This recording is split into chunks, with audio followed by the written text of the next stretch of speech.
Bonjour ou bonsoir à chacun. J'espère que ça va au nom de Jésus-Christ. Nous allons ouvrir nos Bibles aujourd'hui dans le livre de 1 Corinthiens 12 à partir du verset 7. Je lis au nom de Jésus. Or à chacun est donnée la manifestation de l'Esprit pour l'utilité commune. Car à l'un est donné par l'Esprit la parole de sagesse, et à l'autre par le même Esprit la parole de connaissance, et à un autre la foi par ce même Esprit, et à un autre les dons de guérison par ce même Esprit, et à un comme à un autre les opérations des miracles, le don de discerner les esprits, et à un autre la diversité de langues, et à un autre le don d'interpréter les langues. Un seul et même Esprit opère toutes ces choses et distribue à chacun ses dons en particulier comme il lui plaît. Car comme le corps est un, cependant a plusieurs membres, et comme tous les membres du corps, malgré leur nombre, ne forment qu'un seul corps, il en est de même en Christ. Nous avons tous en effet été baptisés dans un seul esprit, pour être un même corps, soit juif, soit grec, soit esclave, soit libre. Nous avons tous été abreuvés par un seul esprit. Ainsi, le corps n'est pas un seul membre, mais il forme plusieurs membres. Si le pied dit « Parce que je ne suis pas la main, je ne suis pas du corps », ne serait-il pas pourtant du corps? Et si l'oreille dit « Parce que je ne suis pas l'œil, je ne suis pas du corps », ne serait-il pas du corps? Si tout le corps est l'œil, où serait lui? Et si tout lui et si tout lui, où serait l'odorat? Mais maintenant, Dieu a placé à chaque membre dans le corps comme il a voulu. Et si tous étaient un seul membre, où serait le corps? Mais maintenant, donc, il y a plusieurs membres et un seul corps. Et l'œil ne peut pas dire à la main, « Je n'ai pas besoin de toi », ni la tête dire aux pieds, « Je n'ai pas besoin de vous ». Mais bien au contraire, les membres du corps qui semblent être les plus faibles sont beaucoup plus nécessaires. Et ceux que nous estimons être moins honorables au corps, nous les ornons avec plus de soin. Et les parties qui sont en nous, les moins belles à voir, sont les plus parées. Car les parties qui sont belles en nous n'en ont pas besoin. Mais Dieu a disposé le corps de manière à donner plus d'honneur à ceux qui en manquent, afin qu'il n'y ait pas de division dans le corps, mais que les membres aient soin mutuel les uns des autres. Amen. Je me suis arrêté au verset 25. Je bénis le Seigneur pour ce moment, parce que bien souvent, l'ennemi il aime beaucoup nous attaquer sur ce sujet-là. Il aime beaucoup nous attaquer dans nos pensées, dans nos mentalités, concernant notre place, concernant notre utilité. Parce qu'on voit souvent les dons de certaines personnes dans une assemblée être manifestés. On voit souvent, en fait, on se base souvent parce qu'il y en a qui ont une facilité à apporter la parole, il y en a qui ont une facilité à enseigner, il y en a qui vont parler des langues, il y en a qui vont manifester des dons, des grâces qui sont visibles à l'œil. Mais des fois, il y en a, ils vont se dire en soi, mais moi, je sers à quoi finalement? Parce qu'il n'y a rien. Les autres frères, les autres sœurs manifestent des choses. Il y en a qui prophétisent. Il y en a qui ont l'air de connaître, ils maîtrisent, ils connaissent même, on dirait qu'ils connaissent la Bible par cœur. Mais laisse-moi te dire une chose. C'est pas ces critères déjà qui te font rentrer au ciel. C'est pas à cause de ça. C'est pas parce qu'une personne a prophétisé. C'est pas parce qu'une personne a guéri un malade. C'est pas parce qu'une personne a chassé des démons qu'elle va rentrer au ciel. C'est pas ça du tout. Ça déjà, c'est la première chose à savoir. Et c'est pas quelque chose qui veut dire, lorsque j'étais dans le monde, je péchais, mais je pouvais aussi avoir une vision juste après le péché. Sans mentir, je pouvais prophétiser. Juste en ayant péché après, je pouvais prophétiser. Donc ne t'appuie pas sur ces choses-là. Dieu, il donne selon son plaisir et selon l'utilité qu'il pense. C'est son armée, c'est sa stratégie, c'est sa manière de faire. On ne peut pas dire à Dieu, Seigneur, tu aurais dû faire comme ça et me donner ci et à l'autre comme ça.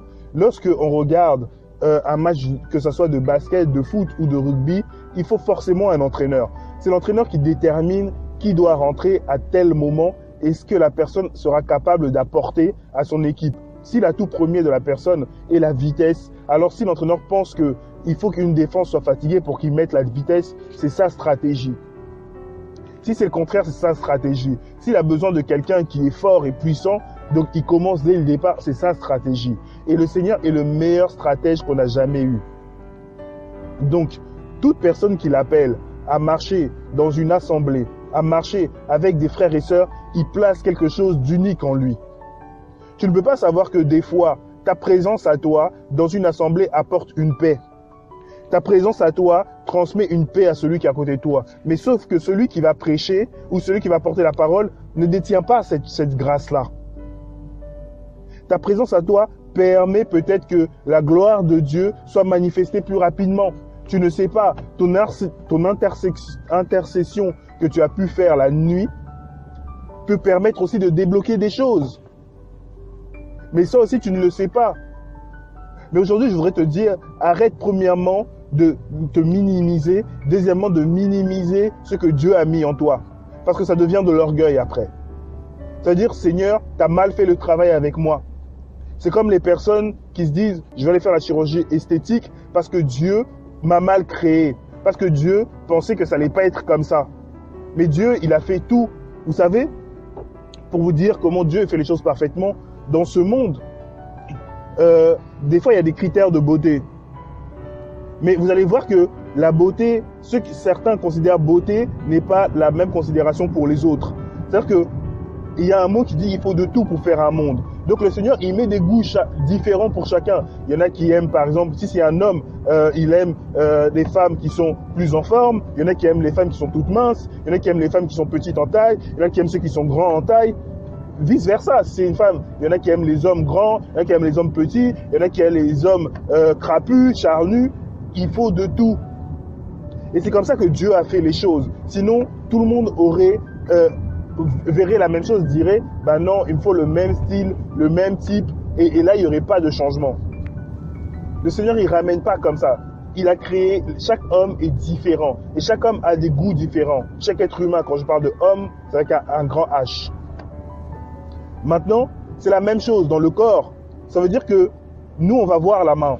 La main, ta main droite, ou si tu es droitier, ta main droite, elle va faire le plus d'action. Elle va porter, elle va tenir. Mais quand la charge devient lourde, ta main gauche vient l'aider pour soulever. Pourtant, ta main gauche peut dire, mais je ne suis pas utile. Je sers à quoi? D'habitude, tu ne te sers pas de moi. Mais quand la charge est lourde, la main gauche en a besoin. Le pied, il peut dire, mais attends, tu me caches sous des chaussettes, tu me caches sous des chaussures. En quoi je suis utile? Mais le pied, il porte tout le poids de ton corps, chaque jour. Mais ta main, pourtant, on la voit plus active. Pourtant, c'est de ta main, surtout pour certaines femmes. Elles prennent soin de leurs mains, vernissent, elles se coupent les ongles. Donc, elles en prennent beaucoup plus soin que leurs pieds. Et donc, ça veut dire que la main est mise en avant et valorisée. Mais sauf que c'est le pied qui supporte le poids du corps. Mais le pied ne dit rien. Il marche, c'est tout. Mais le pied, il n'y a pas que lui. Qu'est-ce qu'on va dire de tes rotules? Est-ce qu'un jour tu t'arrêtes, tu dis « Ah, mes rotules, je vais en prendre soin ». Non. Tu t'en rends pas compte. Et c'est là, c'est comme ça que Dieu travaille aussi. De la même manière, dans 1 Corinthiens 12, on nous explique que personne n'est inutile dans l'assemblée du Seigneur. Je vais t'expliquer une chose. Le mot ecclésia. Chez les Grecs, autrefois, il y avait ce qu'on appelait une assemblée. Et lors de ces assemblées-là, lorsque les personnes se réunissaient, c'est comme aujourd'hui l'Assemblée nationale, le Parlement, il y avait un nombre de sièges. Et il y avait à peu près 600 sièges en fait, autrefois. Dans ces 600 sièges, dans ces 600, je pense 57 de mémoire à peu près, en fait, chaque siège devait être rempli par une personne. Et ces personnes-là prenaient une décision. S'ils devaient exclure la personne de la ville, ils prenaient la décision ensemble. S'ils devaient construire quelque chose dans la ville, ils prenaient la décision ensemble. Et c'est là que tu te rends compte que chaque siège avait sa voix. Et la voix de tout le monde comptait. Donc quand il y avait un vote, il fallait compter la voix de tout le monde. Il n'y avait pas une personne qui va dire « Oui, mais moi je suis inutile », c'est faux. Parce que chaque voix comptait. C'est la même chose dans le corps de Christ. On nous dit qu'on est assemblé. Et le mot assemblée, ecclésia, prend sa source de ça. De ce lieu-là, en fait, de ce parlement. C'est-à-dire que dans le Parlement français, aujourd'hui, de mémoire, il doit avoir à peu près 577 places, je pense, hein, si je ne me trompe pas, 577 à peu près pour les députés. Et dans tous ces sièges, chaque voix compte. On parle de majorité exprès. Donc c'est pour ça que tu ne peux pas laisser l'ennemi te dire que tu es inutile, parce que tu vois les dons des autres se manifester. Ta voix aussi compte. Si tout le monde prie, ne pense pas que les autres, ça va être plus puissant. C'est un ensemble qui rend la chose puissante. Le Seigneur ne regarde pas comme toi. Ça, c'est le regard de l'ennemi qui essaye de te mentir. Donc aujourd'hui, je veux t'encourager en te disant que tu es utile. Lorsque tu pries, c'est utile pour les autres parce que tu te joins aux autres et tu rajoutes l'onction que Dieu a mis en toi. On dit dans la Bible que l'onction brise le joug. C'est-à-dire que quand vous êtes tous ensemble en tant qu'assemblée, l'assemblée apporte aussi une force et une onction. Et cette onction-là brise le joug.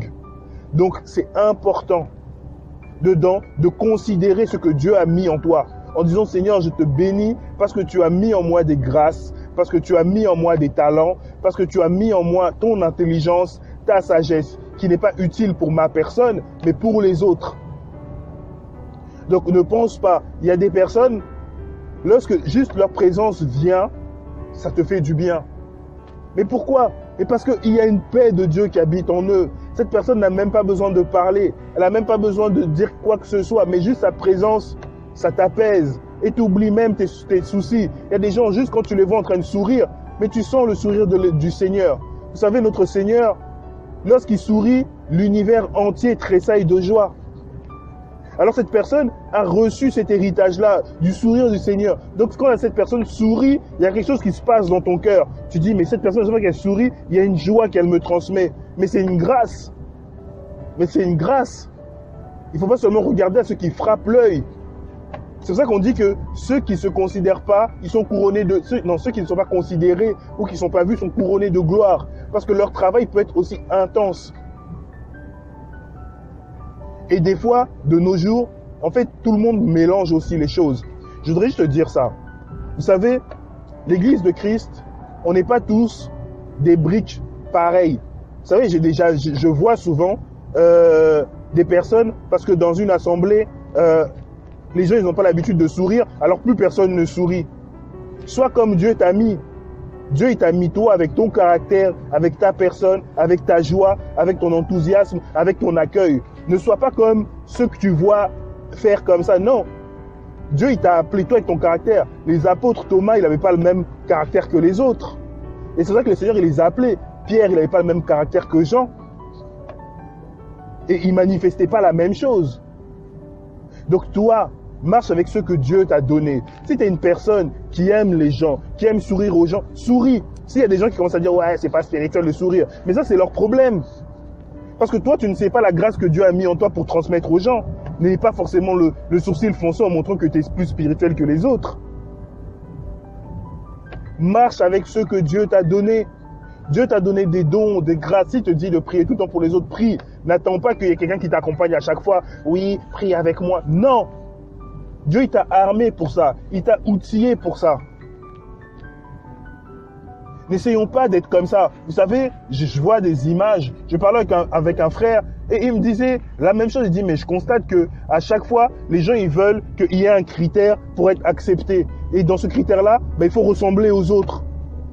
Mais c'est quoi cette bêtise?